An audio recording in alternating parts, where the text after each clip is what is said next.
que é essa prescrição extintiva?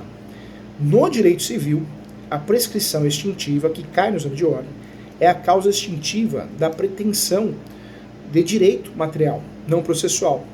Portanto, para ficar bem didático, em virtude do seu titular, no prazo previsto em lei. A pretensão é o poder de exigir de alguém alguma coisa, de forma coercitiva, né? Ou o cumprimento do dever jurídico. Diante dessa situação, gente, nasce a pretensão com a violação do direito. Violou um direito, eu posso usufruir do meu direito de petição para processar alguém. Só que isso tem limite. O Código Civil disciplinou os prazos prescricionais no artigo 205 e 206. Faça uma leitura 205 e 206 do Código Civil.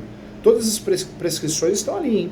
Sendo que a primeira trata do prazo legal de 10 anos, em regra as prescrições são de 10 anos, e o segundo, de casos específicos, né? Prazos aí que vão de 1 ano até 5 anos.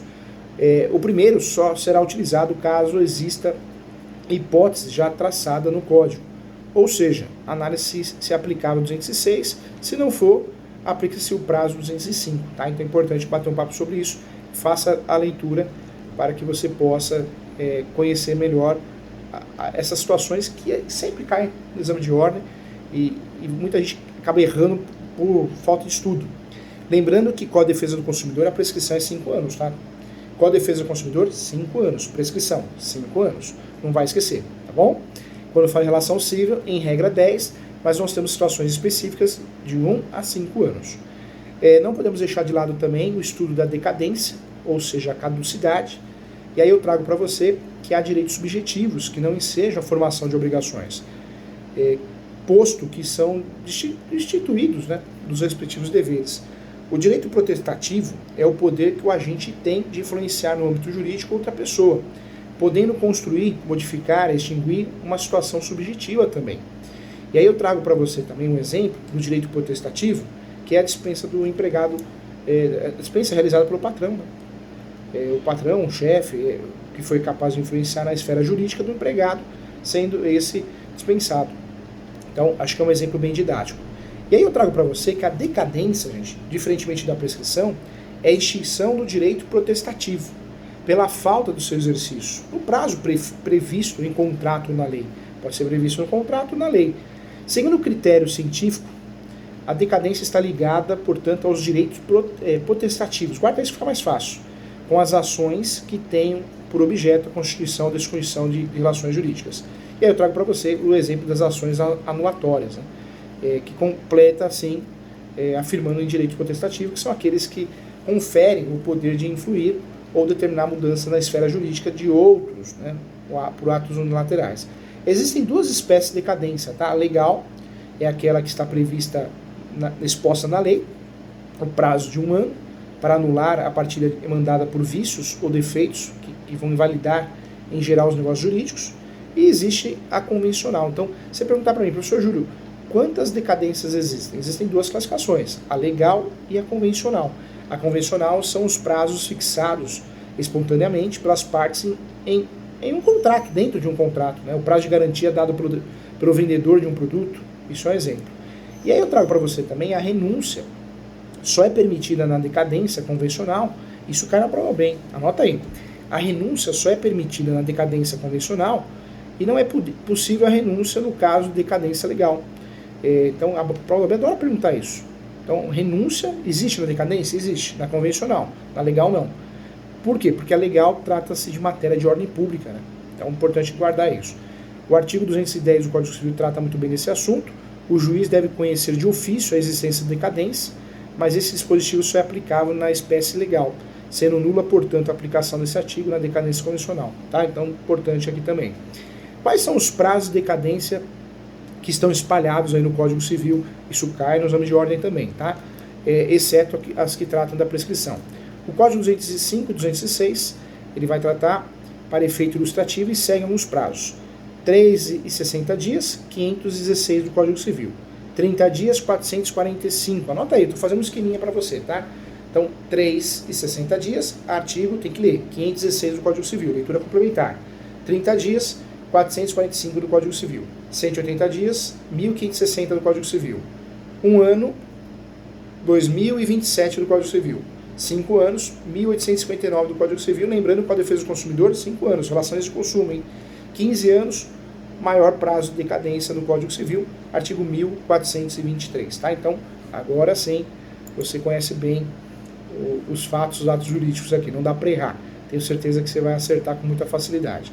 Não podemos esquecer aqui quais são as classificações que vão gerar vícios do negócio jurídico, né? Isso cai na prova da OAB. A prova da OAB gosta muito de perguntar isso, sempre cai, e nós vamos acertar aqui com facilidade também. Vamos lá então, vamos juntos aqui, ó.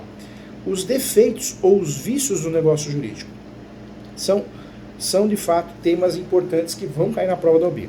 O que é negócio jurídico então? Uma relação formada dentro dos limites do ordenamento jurídico por duas ou mais pessoas, por duas ou mais vontades, e os atos são praticados nessa relação que visam modificar, extinguir direitos e obrigações. Então, em regra, os negócios jurídicos são bilaterais, hein? Com duas vontades, pelo menos, ou plurilaterais, né? Com mais de duas vontades, isso é comum também. Mas eu quero trazer também que os negócios jurídicos, existem negócios jurídicos chamados negócios jurídicos unilaterais, que é uma única manifestação de vontade, existe, você precisa saber. Quanto aos negócios jurídicos, a regra é a forma prescrita e não proibida em lei, conforme aparece no artigo 104 do Código Civil. Isso, lembrei, 104 do Código Civil. Eu quero concluir aqui com você que, portanto, a manifestação de vontade no negócio jurídico, ela poderá ocorrer tanto de forma escrita, quanto verbal, ou por gestos também, tá? Ou por gestos também. Contudo, há algumas exceções, que se referem aos negócios jurídicos voltados à Constituição. Eu trago transferência, modificação ou renúncia de direitos sobre imóveis de valor superior a 30 salários mínimos. E aí eu falei até o artigo 108 do Código Civil, que exige escritura pública feita pelo tabelião de notas. Então, importante a gente definir isso. Vamos lá. A definição do negócio jurídico. Então, é a vontade, que inclusive a vontade é um elemento fundamental para que os atos e negócios jurídicos se efetivem. Tem que ter a vontade, né? Não dá para falar que sem vontade há um negócio jurídico. Eu quero trazer para você que os defeitos ou os vícios do negócio jurídico consistem em negócios em que a real vontade do agente não foi observada. Então, para que exista um negócio jurídico eficaz, tem que ter vontade. A partir do momento que não tem a vontade do agente, ou ela não foi observada, existe um defeito ou um vício no negócio jurídico. É uma falha, uma anomalia, e merece uma atenção especial que vai resultar, sim, numa nulidade. Então, é importante bater um papo sobre isso. O atual Código, dentro do plano de anulação, dispõe em seu artigo 178, que eu quero que você leia. Todos os artigos que eu mencionar aqui, eu quero que você leia, tá? Tem que ler, porque é uma leitura complementar. Eu trago para você aqui que dentro do plano de anulação, dispõe o artigo 178, que a prescrição é de 4 anos. 4 anos. Eu falo aqui o prazo decadencial, a decadência, para pleitear a anulação do negócio jurídico. E essa anulação do negócio jurídico, 4 anos, o prazo decadencial, ela vai ocorrer quando? Em algumas situações. E aí eu vou falar das primeiras aqui. No caso de coação, do dia em que ela cessar, e também no erro, no dolo, na fraude contra credores, estado de perigo e lesão. Então nós temos aqui a possibilidade de anulação do negócio jurídico nessas situações. 4 anos, hein? Qual que é o prazo decadencial? Decadencial, se cair na prova da OAB, prescricional ou decadencial? Vai no decadencial. 4 anos. Qual a situação que ocorre a nulidade do negócio jurídico? No caso de coação, erro, dolo, fraude contra credores, estado de perigo e lesão. Vamos repetir? Então, coação, erro, dolo, fraude contra credores, estado de perigo e lesão. São 6, hein? Erro, dolo, coação, fraude contra credores, estado de perigo e lesão. Eu pulei da ordem aqui, tá? Mas não faz mal, não importa a ordem. Os vícios de consentimento, nós podemos dizer, eles estão relacionados à formação e à declaração da vontade da pessoa. Pode-se dizer, sim, que eles surgem na negociação no negócio jurídico em que o declarante tem a sua vontade viciada, havendo fatos ou anomalias que fazem com que a vontade seja inversa ao que ele quer, ele ou ela deseja. E aí, volto a falar, os vícios de consentimento, de acordo com o Código Civil, são erro ou ignorância, um termo que é utilizado, pode cair na prova da OAB, dolo, coação, lesão e estado de perigo. O erro e a ignorância, para que possamos aprofundar nossos estudos, que anota aí, o erro ele consiste na falsa ideia da realidade, do real estado ou situação da coisa. A pessoa supõe que é uma coisa, mas na verdade se trata de outra, podendo se tornar um negócio anulável. Então eu venho no imóvel para você e falo que está tudo certo, regularizado. E não, estou te vendendo a posse. É importante bater um papo sobre isso.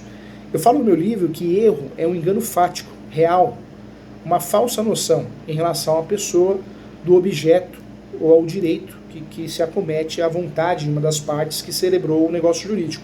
Eu trago para você aqui, quer ver um exemplo legal? Eu trago aqui o salmão. Você está comendo um peixe laranja, você está achando que é salmão, mas não é. Você está sendo induzido a erro, né? Por ignorância. Então, erro e ignorância. Não é, porque na verdade nós sabemos que tem muita falsificação, né, do peixe salmão. Então, muita atenção em relação a isso. O artigo 138 do Código Civil, ele é muito claro em relação a situações anuláveis dos negócios jurídicos celebrados com erro. Nesse sentido, gente, o erro é substancial, tá? Eu falo para você, é substancial. Quando interessar a natureza do negócio jurídico.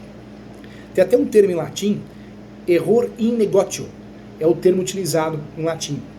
Isso acontece porque, sendo aquele em que a pessoa, ou manifestar sua vontade, pretendendo praticar certo ato, acaba praticando outro, né? Ou seja, o erro, a espécie do negócio. Quando interessar ao objeto principal da declaração, esse é o fato. O primeiro diz respeito ao objeto da negociação, que surge quando um agente supõe que está adquirindo um bem, mas está adquirindo outro. É o caso do salmão que eu dei para você. Então, é um grande exemplo. Outro exemplo que eu trago, um outro exemplo simples de erro, é quando uma pessoa vai a uma relojaria com o intuito de comprar um relógio de ouro, mas ao chegar à loja não especifica, não diz a vendedora, o vendedor, que deseja um relógio de ouro. Então compra um relógio acreditando que é de ouro maciço, mas na verdade é folhado, né? Então também tem vários julgados nesse sentido, tá? Então importante. Vamos lá, o dolo, hein? O que é dolo? Dentro dos vícios do negócio jurídico, eu trago que o dolo define sim com a indução maliciosa a cometer o erro. Nota-se que não é por ignorância, aqui já existe a má-fé do agente, enganar, né? Então seria o dolo. Eu trago aqui que o dolo é induzir alguém à prática de um ato para prejudicá-lo e eu levar vantagem. Então, importante. Vale a pena lembrar que o dolo pode ser principal. Nós temos aí classificações a respeito do dolo, os tipos de dolo no Código Civil. Podemos dizer que são duas classificações, o dolo principal e o dolo acidental. Entretanto, o artigo 145 do Código Civil diz que o negócio jurídico só é anulado por dolo quando este for a causa.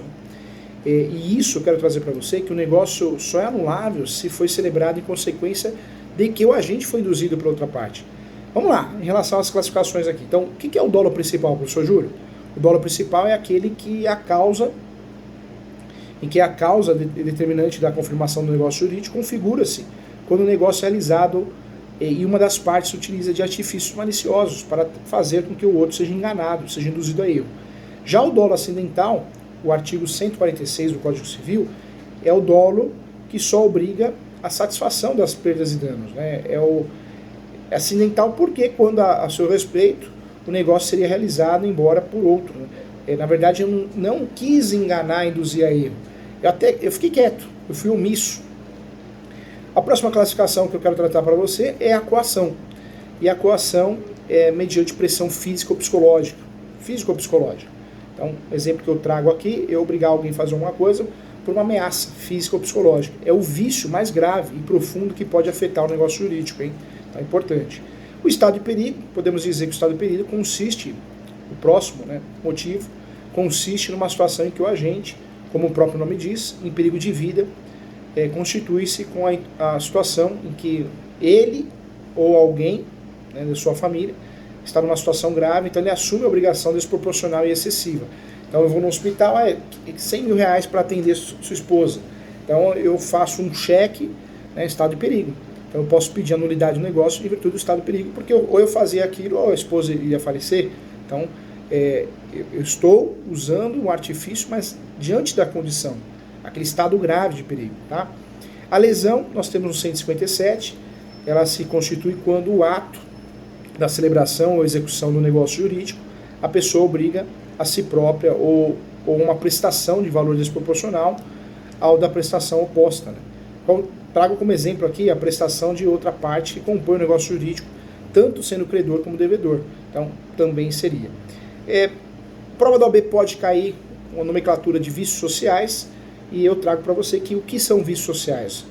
Vícios sociais no negócio jurídico ocorre o contrário dos vícios de consentimento. Então, falamos dos vícios de consentimento, nós estamos falando agora dos vícios sociais, outra coisa. Os vícios sociais é um defeito também que encontra relação na declaração da vontade de uma das partes, e ele se caracteriza pelo fato de o defeito se encontrar na intenção do indivíduo em manifestar sua vontade, e essa intenção é voltada para o fim de prejudicar o meio social. Então, enganar a sociedade, para enganar terceiros. Tá? Então, podemos dizer que são vícios a fraude contra credores e a simulação, né? Lembrando que a fraude contra credores, esta modalidade de vício também ela está prevista legalmente no artigo 158 e 165 do Código Civil. Também é importante você fazer uma leitura para entender. Em relação à simulação, cuidado, até eu falo que é a ovelha negra da família. Por quê? Essa espécie de vício social, é um vício social, hein, do negócio jurídico, está estabelecida no artigo 167, é nulo o negócio jurídico simulado, mas ele pode ser substituído ou ocorrer a sua dissimulação, né, se vale, na substância e na sua forma também. Então é importante bater um papo sobre isso. Haverá simulação, e eu trago para você aqui, aparentemente conferir ou transferir direitos a pessoas diversas, e também o artigo 167 esclarece que contiver declaração, confissão, condição ou cláusula não verdadeira. E instrumentos particulares foram antedatados pós o negócio, né? Então também é considerado, tá bom? Então agradeço a você que assistiu a aula, mais um encontro importante para que você possa gabaritar a prova. Um abraço e até a próxima.